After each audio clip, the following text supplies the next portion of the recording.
In the mid-1930s, the German philosopher Edmund Husserl wrote a book called The Crisis.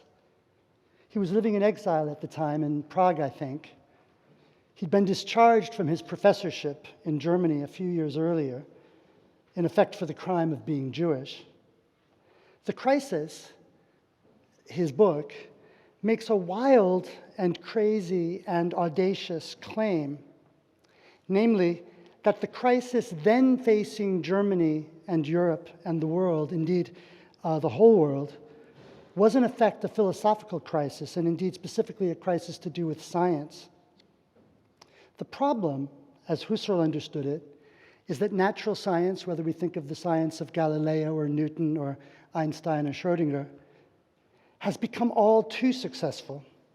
Its methods and its mathematical standards of precision, its determinacies and its certainties, have come to seem like the only game in town. But science, Husserl insisted, has less than nothing to say about human values, about human experience, about subjectivity, about consciousness. And so science, precisely because it is so successful, threatens to impoverish, to deprive us of the very resources we need not only to understand ourselves, but to flourish. We are today, I think, resident in a world very like Husserl's. Paradoxically, this seems truer now than it has really at any time since the end of the Second World War.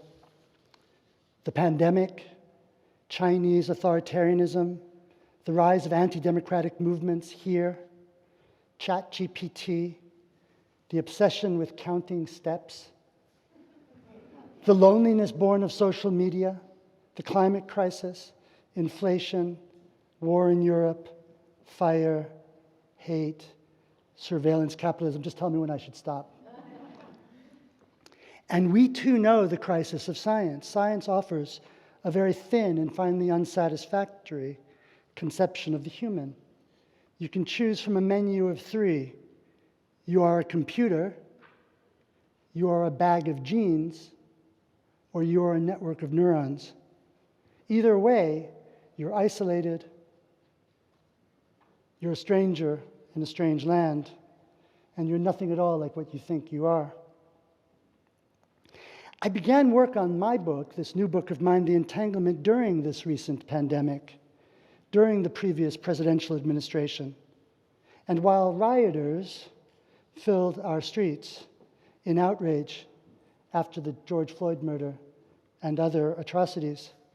And I did so with bags packed and a full tank of gas in case the fire evacuation order should come down. The Bay Area, you may remember, was ringed with forest fire at the time, and we too had our orange sky days.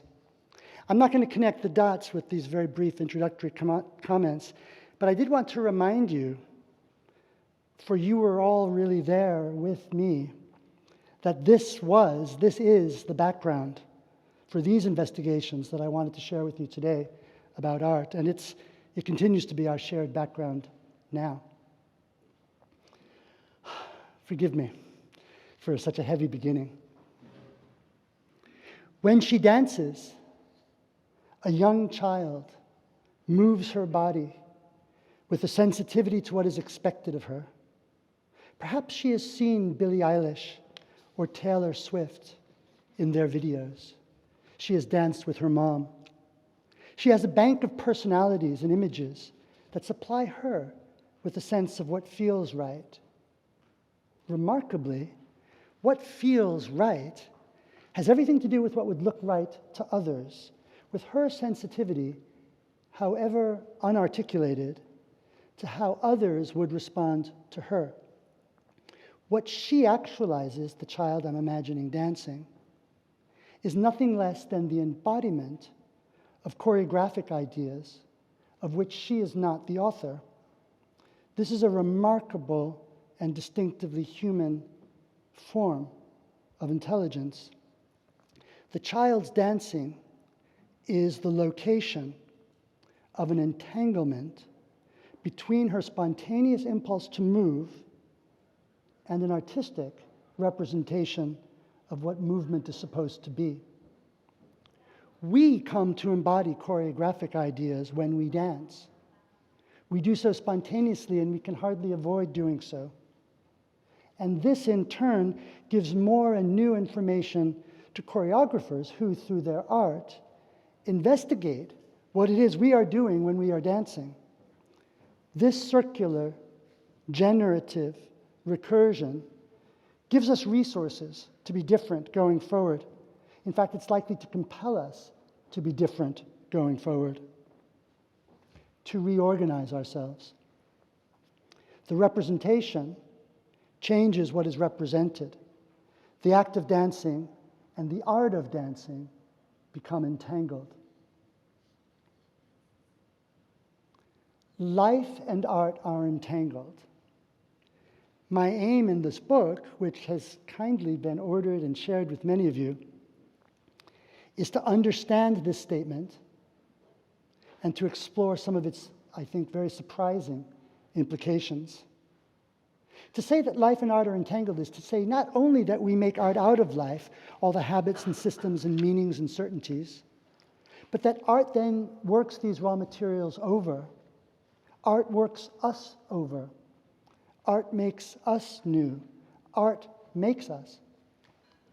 Let's take an everyday example, something so evident, so straightforward, so familiar, a snapshot of grandma. We know what this is. It sits there on the shelf or in the photo album. It's a picture of grandma. We easily forget that the picture only works against the background of our shared picture culture. We make pictures, we display them. A picture is a tool for showing and display. And pictures function as they do in the setting of our communicative lives with each other. That's where they acquire their meaning. That's where they acquire, if you like, their caption. Take all that away, and you're just left with a piece of paper. And this, I think, is where art comes into the story. When we put a picture on the gallery wall, we in effect remove it from the communicative setting, alone in which it can discharge that conventional pictorial function. But when we do so, and this is kind of a miracle, we're not left with a mere piece of paper, we're left with an opportunity. It is an opportunity to reflect on everything our ordinary lives with pictures conceals. One of my mottos are these words of James Baldwin: "The aim of art is to uncover the questions that have been concealed by the answers." And so, the artwork lets us come to grip with what pictures are, with how they operate in our lives, with how we use them and think about them and neglect to think about them, with how we look and see, and also how we experience ourselves as looked at and seen. This is how art happens. A work of art in whatever medium is a strange tool, and in its strangeness, it unveils us to ourselves. But that's not all. In unveiling us in this way, art gives us resources to change. For it tends to free us from the habits of thinking and looking and feeling and talking and finally, ultimately, being that hold us fixed. The very encounter with the artwork, something strange and inscrutable, is an occasion to reorganize and change. I'm going to come back to that. That's one of my main themes. So we are, of our very nature, tied to art. We are products of art. And for that very reason, in a way, really, there's no such thing as our nature at all. Now, one curious, almost paradoxical upshot of this line of thought is that pictorial art has both nothing and everything to do with pictures. Nothing, because pictorial works of art are not, in a way, pictures at all. That is, they're not implements for showing this or that embedded within our normal picture transactions, within that communicative context.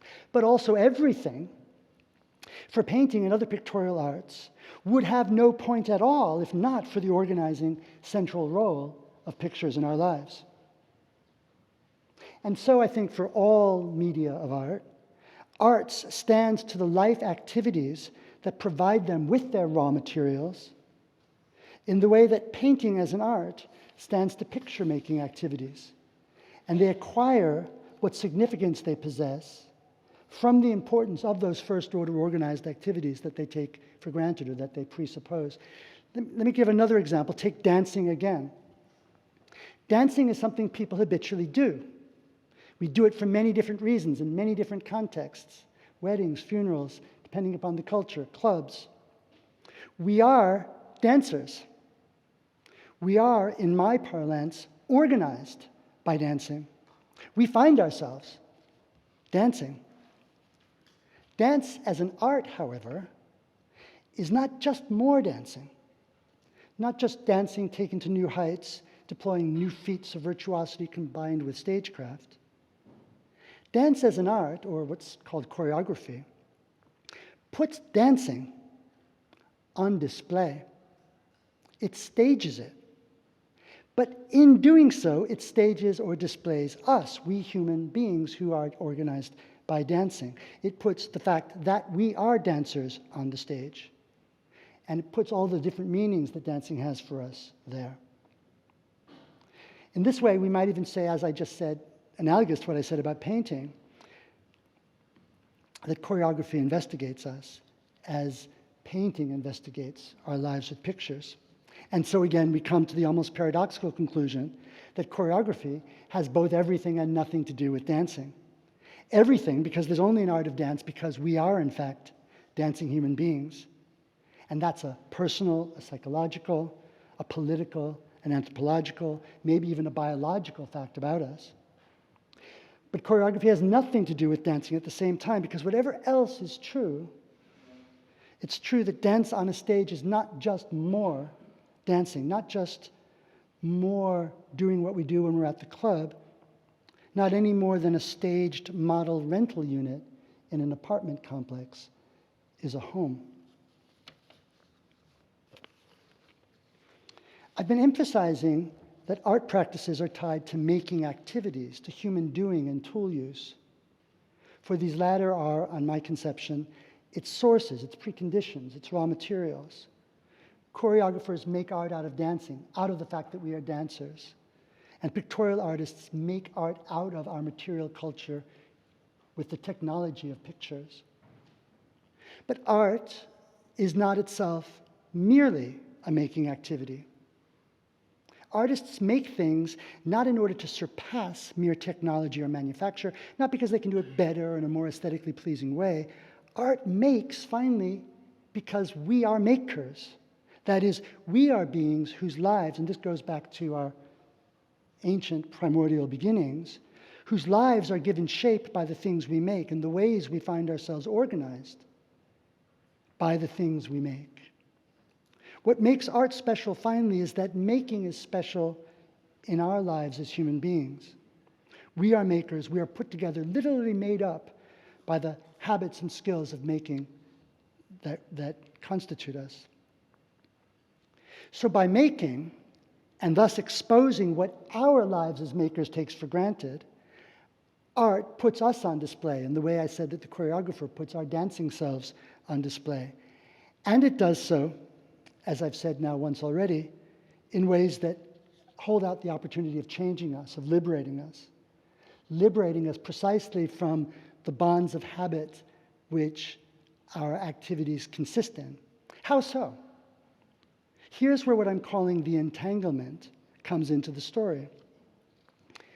Art loops down, to borrow Ian Hacking's phrase, and changes the life of which it is the artistic representation. Take the case of choreography again. How people dance in clubs and at weddings and at funerals is different in a world in which there is choreography. Our dancing, mine and yours, like the child I imagined at the beginning of my presentation, incorporates art dancing, however implicitly, however tacitly, however indirectly. And then over time, across generations, the entanglement of dancing and the art of dancing is effected.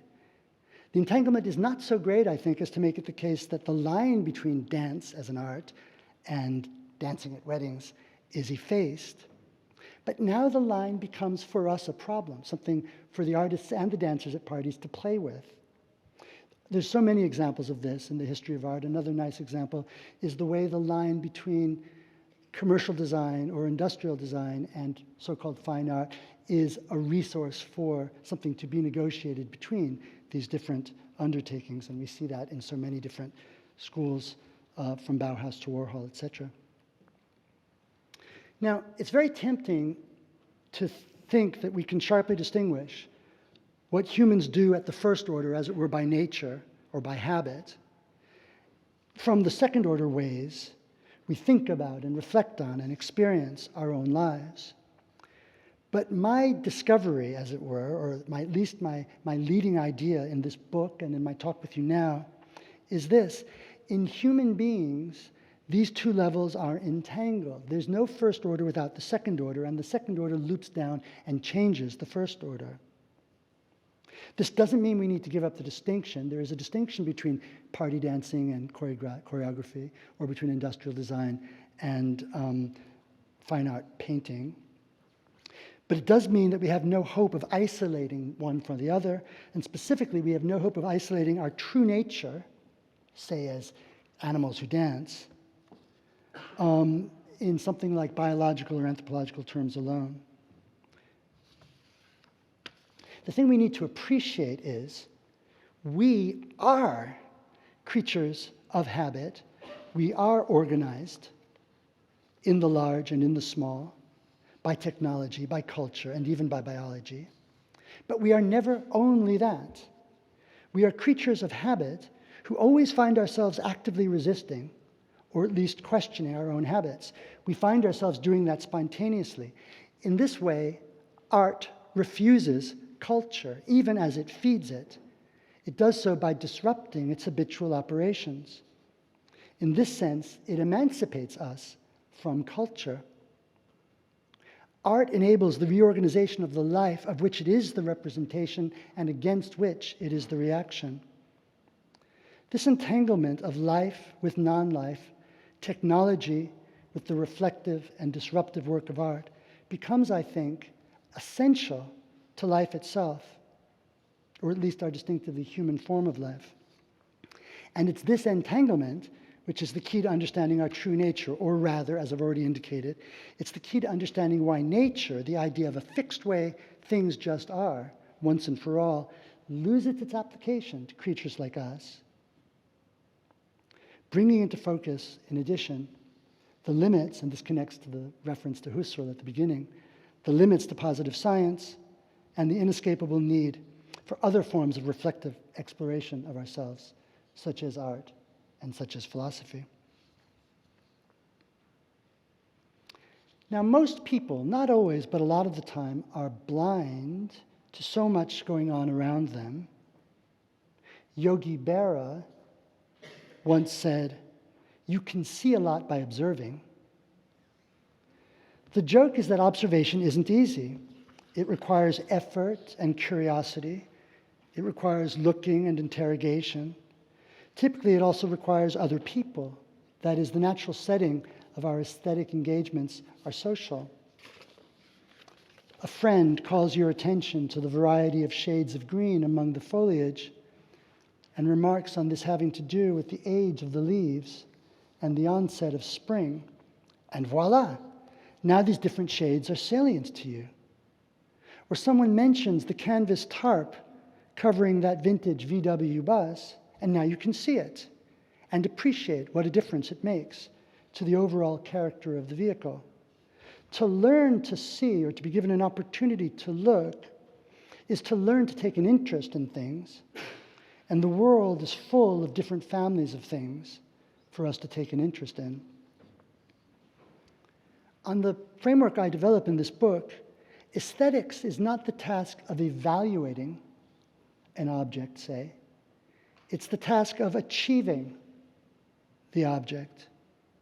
Aesthetic experience does not consist in coming to know, as it were, that a work has a property such as beauty or that it carries a certain significance. If that were what the value of aesthetic understanding consisted in, then it would be possible for you to learn about aesthetic values just by being informed by experts. Aesthetic experience refers, and this is another really important idea in this project, aesthetic experience refers, I think, to the temporally extended practice of engaging oneself with what is there, with oneself and one's environment, with the goal of moving from not seeing to seeing, or not perceiving to perceiving, or perceiving to perceiving differently. It's the experience itself, or the labor of achieving the object of the work. That's the key thing. And this work typically unfurls in the setting of our communication and exchange with each other. Aesthetic experience isn't something that happens in us. We work to articulate our aesthetic responses. Now, while the aesthetic is, as I've been suggesting, a general feature of our lives together in the world, it's also true that art has a special tie to the aesthetic. Art targets the aesthetic. It works with it. It makes it a problem. Artworks stage occasions for that distinctive passage from not seeing to seeing, or from not getting it to getting it, that is, as I'm understanding it, the hallmark of the aesthetic. And they do something else too, as I've already indicated. Artworks afford an opportunity for us to catch ourselves in the act of doing all that, to catch ourselves in the act of moving from not seeing to seeing, of bringing the world into focus for consciousness itself. Art makes the aesthetic an opportunity for investigation, and at the same time, it makes us, we ourselves, into such an opportunity. What is characteristic of aesthetic experience is that by looking, describing, thinking, and interrogating a work of art, we end up making ourselves new.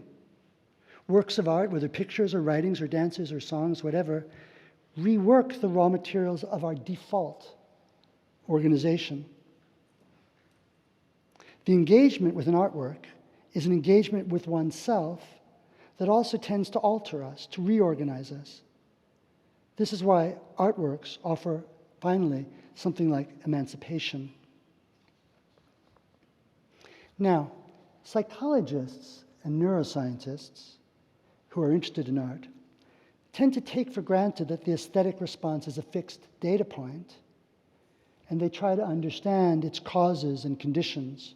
Why do people like X, or why don't people like X, or what happens in us or to us when this aesthetic experience occurs? But what people like and why they like it changes through caring, it changes through questioning, it changes through reflection, through conversation, through criticism. It also changes through the historical counterpart of these, through shared practices of reflecting on, discussing, or evaluating artworks. It's this unfixed character of aesthetic experience that I think provides the biggest reason why empirical approaches to aesthetics have been and continue to be such a failure. There has never been in psychology any breakthrough comparable to Watson and Crick's discovery of the structure of the DNA molecule. Psychology has done an amazing job collecting facts and data, but it's never quite established foundational principles. And as a result, and again, I'm trying to echo now to the comments I made about Husserl at the outset, and as a result, consciousness, subjectivity, and value remain open questions, in some ways even mysterious, even now after so long. But the problem is not that psychology is young and immature, or that natural science is itself just achieving its maturity. The problem is deeper than that and more interesting. It's because human being is an aesthetic phenomenon. It is not, in any sense that we can take for granted, a given, straightforward, natural phenomenon. And human beings are creatures of entanglement. When it comes to perception, consciousness, love, sex, memory of the body, there are no fixed points, no settled places to begin or ways to move forward. Here's another way of putting the problem. In the would-be sciences of the human, in contrast, say, with physics, we never quite know how to stabilize our subject matter. So the problem is not with science, but it's that we've yet to come to grips with the fact that we are not a fit subject for science. Our lives are shaped and reshaped by art and the aesthetic. The aesthetic is as basic and original as the facts of consciousness itself. The aesthetic is a live possibility, an opportunity, and a problem wherever we find ourselves. We are an aesthetic phenomenon. There can be, I think, no serious engagement with ourselves, whether in natural science, cognitive science, or whatever, that tries to sidestep this awesome and potentially liberating fact that we are ourselves aesthetic phenomena who are always in the midst of becoming. I'd like to make a few final comments, very briefly, to tie the perspective that I've just shared with you to some of the themes of this meeting. As I understand art and its place in our lives, art has always been in the business of appropriation. Art unpurposes, it unmakes. That's how art works. And that's why it is able to reorient us, reorganize us in relation to what we are, where we are, and what we take for granted. The thing about art objects is that they are obscure on purpose. They have no caption or user manual. They defy category. And there are no criteria we can use on in advance for their success or failure. I think this is true of avant-garde art, but I think it's true of Vermeer, too. To judge by its recent decision, it would appear that the Supreme Court of the United States doesn't understand this, Elena Kagan's dissent notwithstanding. But for me, this is a beautiful reminder that even art that is both iconic and familiar can continue to mystify and challenge, which in some ways is a good thing. Another story which has not yet attracted attention, I don't think, the Vermeer show that is now up in Amsterdam is the hottest art ticket anywhere on earth. But not that long ago, the art historian Benjamin Binstock, I don't know if anybody you know who that is, went public with an argument that a good number of paintings attributed to Vermeer and included in that exhibition were actually painted by the artist's unacknowledged apprentice, his daughter, as it happens, according to Binstock. I won't review the evidence he marshals. I won't try to adjudicate whether he's right or whether he's wrong. It's an astonishing claim. But what if it were true? Let's go with the hypothetical. If we think of artworks as relics, items whose significance is a straightforward function of their causal history, of their provenance under some description, then Binstock's finding would be tantamount to the revelation that the Vermeers in question were fake. Art markets would shudder, connoisseurs would be defrocked. But artworks are not relics, at least this is the conception I've been urging. We'd be better off taking this hypothetical discovery as an opportunity to rethink what it would be to be by Vermeer, or made by him, or any other artist. And this in turn is an opportunity to rethink assumptions about authorship and authority, and even more profoundly, agency. What a lovely possibility that it might be that a painting could turn out to be by Vermeer, even if it was not fabricated by Vermeer, or even if Vermeer had help realizing his own artistic ideas. And this has a bearing, I'm running now rapidly through some different ideas I'm just throwing out, but this has a bearing on how we think about another burning issue of our day that I'm just going to mention and let sizzle in the room, I hope. It seems to me that the handiwork of an unnamed apprentice is in itself no threat to Vermeer's creative legacy. Nor, I would say, is there any reason for us to feel threatened by the successes of ChatGPT or Alpha Chess. These digital assistants are literally playing our games. Their accomplishments are to be measured by the light of what we find cogent, fascinating, or of value, just as the hypothetical contributions of Vermeer's apprentice are moves in Vermeer's problem space.